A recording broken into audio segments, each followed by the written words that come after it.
Kejaksaan Tinggi Sumatera Utara resmi menahan 2 tersangka dugaan tindak pidana korupsi pengadaan 2 unit kapal tunda kapasitas 2 kali 1.800 HP cabang Dumai tahun anggaran 2019 sebesar 135,81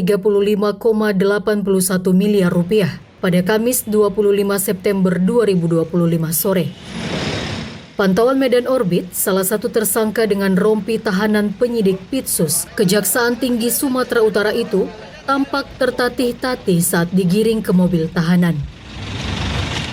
Kepala Kejaksaan Tinggi Sumatera Utara melalui PLH Kasih Penkum Husairi mengatakan tersangka Hosadi Apriza Putra merupakan Direktur Teknik PT Pelindo I periode 2018 sampai dengan 2021 dan Bambang Sonjaswono selaku Direktur Utama PT Dok dan Perkapalan Surabaya periode 2017 sampai dengan 2021.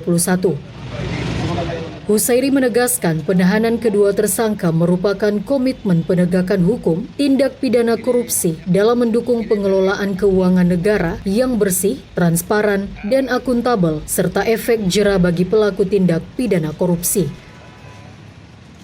Tersangka dan melakukan penahanan terhadap 2 orang tersangka perkara dugaan tindak pidana korupsi pengadaan 2 unit kapal tunda.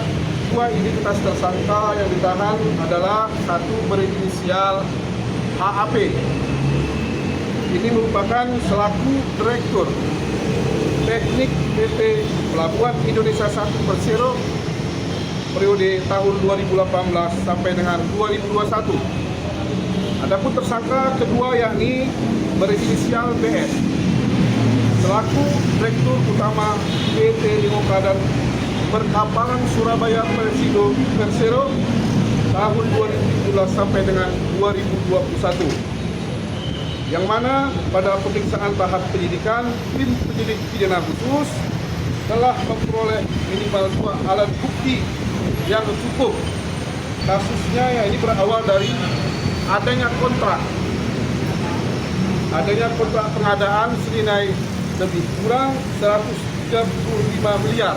Realisasi pembangunan kapal tidak sesuai spesifikasi, progres fisik jauh dari ketentuan kontrak, serta adanya pembayaran yang tidak sebanding dengan kemajuan pekerjaan.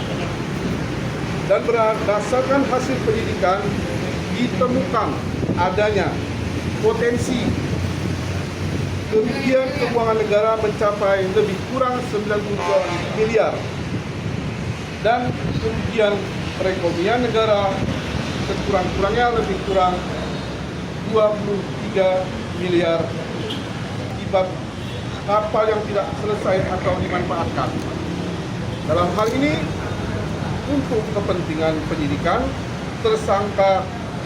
kedua tersangka dilakukan penahanan selama 20 hari terhitung mulai hari ini sampai dengan 14 Oktober 2025 di Rumah Tahanan Negara Kelas 1 Medan. Sekian, ada tersangka lain, kita lihat perkembangan selanjutnya.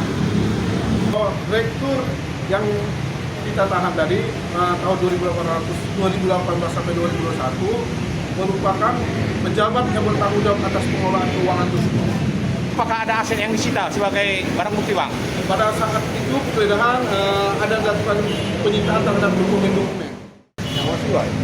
Kasus rasuah ini terbongkar setelah realisasi pembangunan kapal tunda tidak tepat waktu dan spesifikasi hingga progres fisik jauh dari ketentuan kontrak. Meski tidak sesuai progres, pihak PT Pelindo malah melakukan pembayaran tidak sebanding dengan kemajuan pekerjaan.